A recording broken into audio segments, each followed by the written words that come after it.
Hi there, and welcome to Shrewd Wife Life. I'm Lillian.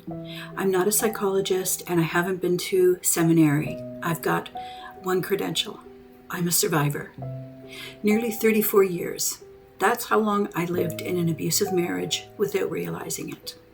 I believed everything I was taught about Christian marriage. I trusted the system and its traditions instead of the Lord Himself. That phrase, without realizing it was abuse, please don't write it off. I did. I thought it couldn't happen to me. But through that journey, I've learned some interesting and deeply disturbing truths about how wolves in sheep's clothing can stay hidden in marriage and even thrive inside the Christian community and churches. The clip you're about to watch is taken from my main video titled Discover the Truth About Submission and Respect. There's a link for that in the description box. Okay, number 4 can do a real mind job on your heart. What does it mean for a wife to wholeheartedly support and affirm a husband who's like Nabal versus a husband like Abraham? The only option the traditions of men offer to a wife is that she's to provide an audience for her husband's dreams, concerns, and complaints, and to find out ways to practically assist him in his ambitions, work, responsibilities, and problems, regardless of whether he acknowledges or encourages her dreams or helps with her responsibilities. The implicit message that wives hear is that they are supposed to provide sacrificial love, just like Jesus did. What that means is sacrificing your individuality, and that part of you that's your personal skills and talents, for the sake of your husband's individuality. Even though God specifically sets the example of Jesus being the one that sacrifices for the body, the tradition of men teaches that it's the woman who must provide sacrifice for the man. That's the classic definition of a helpmeet. I want to look at the implications of this advice for wives who are married to a Nabal type of husband versus an Abraham type. It's essential to approach this subject with a clear understanding of biblical principles and how the nature of different husbands can bring two different results in the marriage. Wholeheartedly encouraging a husband who's like Nabal can have detrimental effects on a wife's well-being and the overall health of the marriage. Nabal is described in 1 Samuel 25 as cruel and unrestrained. A wife who continually affirms and encourages a husband like that, regardless of his behavior, she's going to enable his destructive tendencies. This can lead to a cycle of neglect, emotional damage, and eventually abuse. The result of blind support can only lead a wife to sacrifice her own well-being, endangering herself and most likely her family. In contrast, supporting a husband like Abraham, the kind of man who visibly works at leading his family in obedience to God, who intangibly contributes to his wife's life, can be a positive and fulfilling experience. Abraham demonstrated love, care, and respect for Sarah, making it easier for her to support his dreams and responsibilities and even protect him. Look at Genesis chapter 12 and Genesis chapter 20. How do you get a wife who's so devoted that she'll lie not just once, but twice to protect you? This level of devotion comes from a deep, intrinsic bond where she views her husband as an extension of herself. They're literally embodying a one-flesh relationship. Sarah saw Abraham as part of her own body, recognizing him as her head because he cherished, loved, and supported and invested in her as if she were his own flesh, just like what Paul commands in Ephesians 5, verses 28 and 29. Abraham's affection and commitment resulted in Sarah feeling valued, secure, and strong, and competent. It fostered a profound sense of loyalty and trust. Sarah's devotion to Abraham is a visible witness of the respectful and nurturing way he treated her.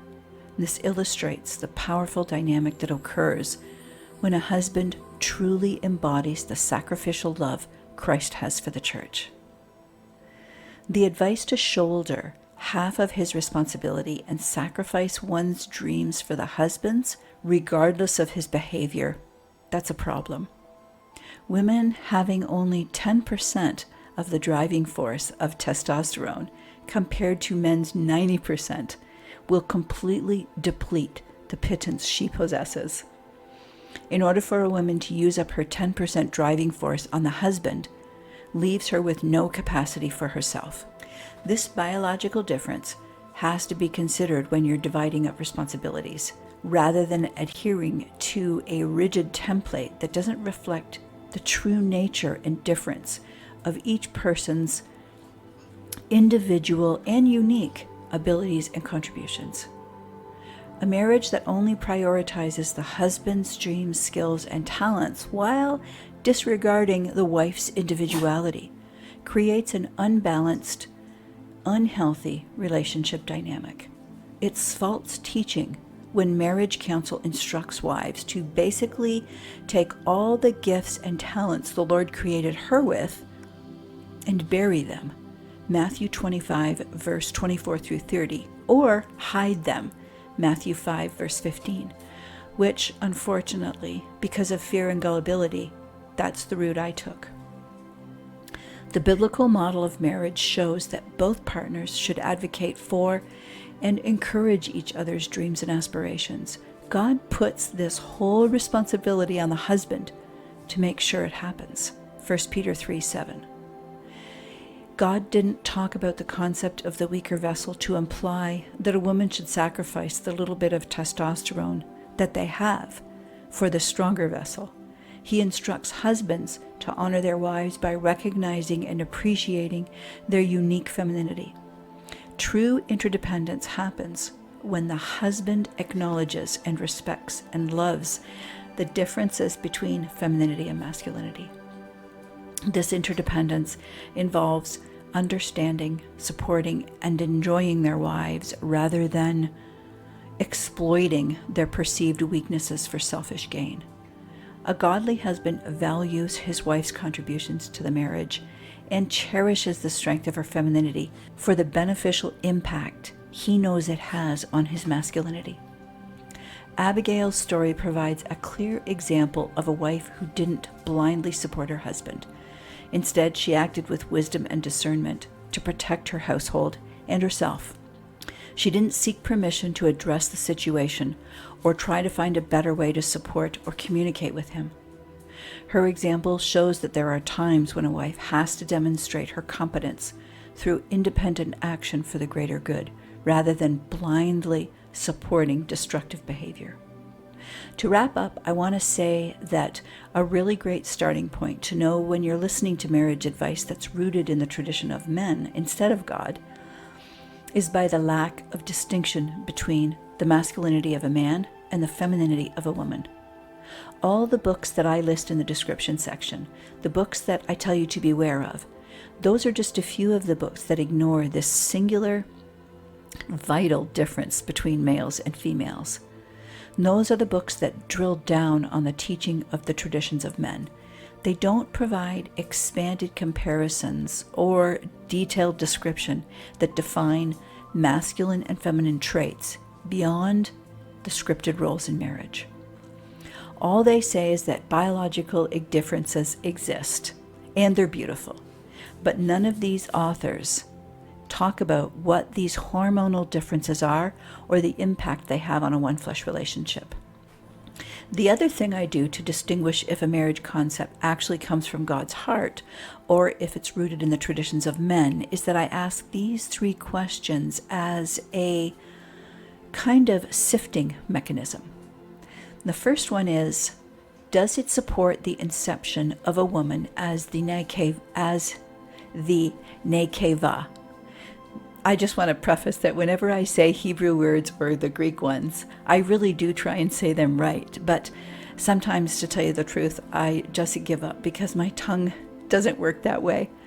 But it doesn't change the truth of what the word means. So if you're listening and you do know Hebrew or Greek better than me, thank you for bearing through it.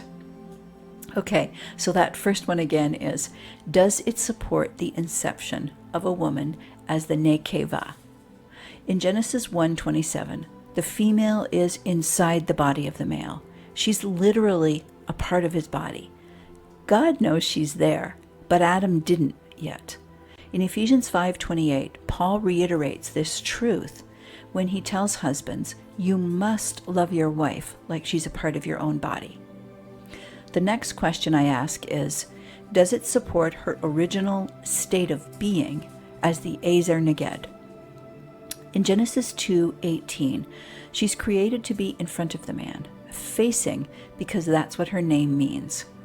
In Ephesians 5:33, that's why Paul uses the conjunction hina. It means to respond accurately to what's in front of you. And the third question I ask is, does it support her original design as the Isha?